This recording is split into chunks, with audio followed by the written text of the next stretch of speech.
आज दीनानाथ जी बहुत खुश थे। उनकी बेटी सिया को देखने लड़के वाले जो आ रहे थे। उनके परिवार में उनकी पत्नी दया, बेटा रमन, बहू सुधा और बेटी सिया है। दीनानाथ जी पोस्ट ऑफिस में नौकरी करते हैं।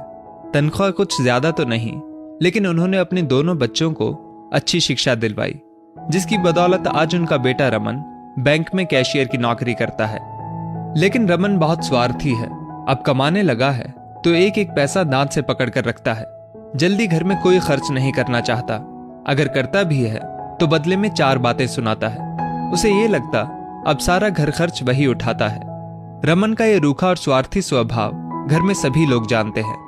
दीनानाथ जी की अनुभवी आंखें सब कुछ देखती समझती, लेकिन घर की सुख शांति के लिए बोलते कुछ नहीं। पर रमन की पत्नी सुधा बहुत अच्छे स्वभाव की और मिलनसार है।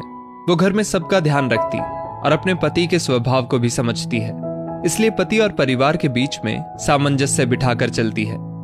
आज लड़के वाले सिया को देखने आ रहे हैं, इसलिए दीनानाथ जी ने सुधा से मेहमानों के लिए चाय नाश्ते का इंतजाम करने के लिए कहा। सुधा ने सोचा अब बस सब्जियां और पनीर रमन से मंगवा लूं तो जल्दी से सब तैयारी हो जाए, लड़के वाले भी आते ही होंगे।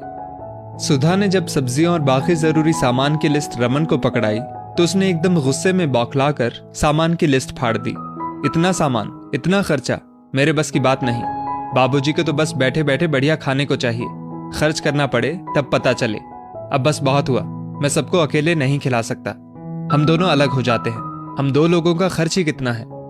सुधा गुस्से में बोली, रमन आप अकेले ही नहीं सब खर्च करने वाले, बाबूजी भी करते हैं, लेकिन आपकी तरह वो कभी सुनाते नहीं, ताने नहीं मारते। आज आपकी बहन को लड़के वाले देखने आ रहे हैं, शर्म आनी चाहिए आपको। ऐसी घटिया सोच एक बेटे की अपने माँ बाप और बहन के लिए, वो माँ बाबूजी जिन्होंने आपको पढ़ाने लिखाने के लिए अपना जीवन और खुशियां बलिदान कर दी। आप बहुत स्वार्थी हैं रमन, मुझे आपसे ऐसी उम्मीद नहीं थी। बाबूजी इतने सालों से सबका खर्चा बिना किसी कष्ट के उठा रहे हैं, और एक आप हैं कि 2 साल से बाबूजी की थोड़ी सहायता करके अपने आप को पता नहीं क्या समझने लगे हैं। उन्होंने आपको इस लायक बनाया, तभी आज आप इतनी अच्छी सरकारी पोस्ट पर हैं। अगर वो भी सिर्फ अपने और माँ जी के बारे में सोचते तो आज आप पता नहीं कहां होते। रमन बोला, तुम्हारा दिमाग खराब हो गया है सुधा, मेरी पत्नी होकर उन लोगों का पक्ष ले रही हो। सुधा बोली, दिमाग आपका खराब हो गया रमन, मेरा नहीं। वो दोनों आपके माँ बाबूजी हैं, आपके जन्मदाता। आज आपको भगवान ने मौका दिया है अपने माँ बाबूजी के लिए कुछ करने का, और आप अलग रहने की बात कर रहे हैं। अलग रहकर सब आटे दाल का भाव पता चल जाएगा। आप अपनी तनख्वाह पर इतना इतरा रहे हैं, अभी तो बाबूजी सब कुछ करते हैं, तब आप इतना चिड़चिड़ाते हैं। जब अकेले सारी गृहस्थी का भार उठाएंगे तब सारी अकड़ निकल जाएगी, और आपको जहां जाना है वहां जाइए। मैं अपने माँ बाबूजी को छोड़कर कहीं नहीं जाऊंगी। ये सब बातें कमरे के बाहर खड़े दीनानाथ जी सुन लेते हैं। वो तो सुधा से ये कहने आए थे कि बेटा रमन से किसी सामान के लिए मत कहना, तुम हमें बताओ, हम सब ले आएंगे। लेकिन उनका वार्तालाप सुनकर उन्हें बहुत तकलीफ हुई। वो कमरे के अंदर आ अपने बेटे से कहते हैं, आज तक सुना था बहुएं घर तोड़ती हैं, पर यहां तो उल्टा हो रहा है। बेटा अलग होने को कह रहा है और बहू मना कर रही है।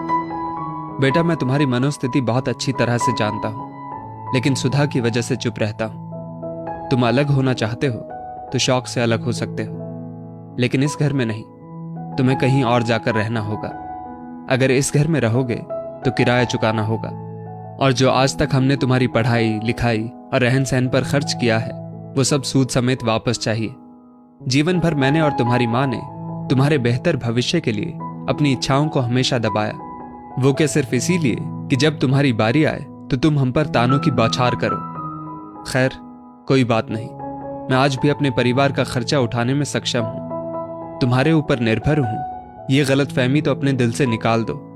अगर मैं ना भी रहूं तो भी इस घर का किराया ही इतना मिल जाएगा जिससे तुम्हारी माँ का गुजर बसर अच्छे से हो जाएगा। आज से हमारी वसीयत में मेरी और तुम्हारी माँ की मृत्यु के बाद हमारी हर चीज की अधिकारी सुधा और सिया होंगी, तुम नहीं। जो बेटा अपने माँ बाबूजी को खाने के लिए ताना मार सकता है, उसे हमारी वसीयत में किसी चीज का कोई अधिकार नहीं। आज तो हम इस लायक हैं, कल को हमारा शरीर नहीं चलेगा, उसका इंतजाम हम आज से ही किए देते हैं। सुधा बेटा तुम जीवन भर बहुत खुश रहोगी और हमें तुम पर गर्व है। हर घर में अगर तुम्हारे जैसी बहू आए तो हर घर स्वर्ग बन जाए। लेकिन यहाँ तो हमारा अपना खून ही स्वार्थी हो गया है। ये सब सुनकर रमन का सिर शर्म से झुक गया और कुछ बोलने के लिए उसके मुंह से शब्द ही नहीं निकले। उसे अपने किए पर पछतावा हो रहा था, लेकिन अब पछताने से क्या हो सकता था।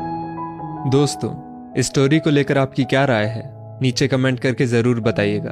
और ऐसी और भी बेहतरीन वीडियोस के लिए हमारा पेज जरूर फॉलो करें। धन्यवाद।